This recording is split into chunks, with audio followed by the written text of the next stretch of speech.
আমি আমার যুবতী কিশোরী ভাই বোনদের বলবো, সমাজ তোমাদের পক্ষে নয়, ঈমান চুরির পক্ষে।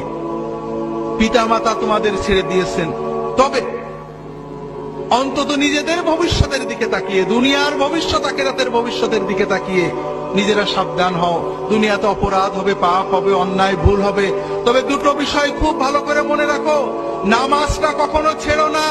নামাজ যদি সিনেমা হলে থাকো বেরিয়ে এসে নামাজ পড়বে, যদি খেলার মাঠে থাকো ওয়াক্ত মতো নামাজ পড়বে। নামাজটা কখনোই ছাড়বে না, যত কিছুই হোক সময় মতো নামাজ পড়বে। আর অশ্লীলতাকে, মাদকতাকে বিষের মতো পরিত্যাগ করবে।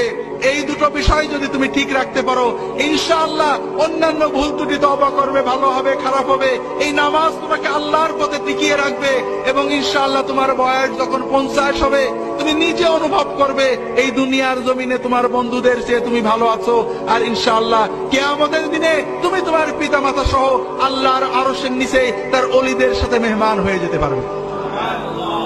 হাজরিন, যুবক কিশোরদের ভালো রাখতে হলে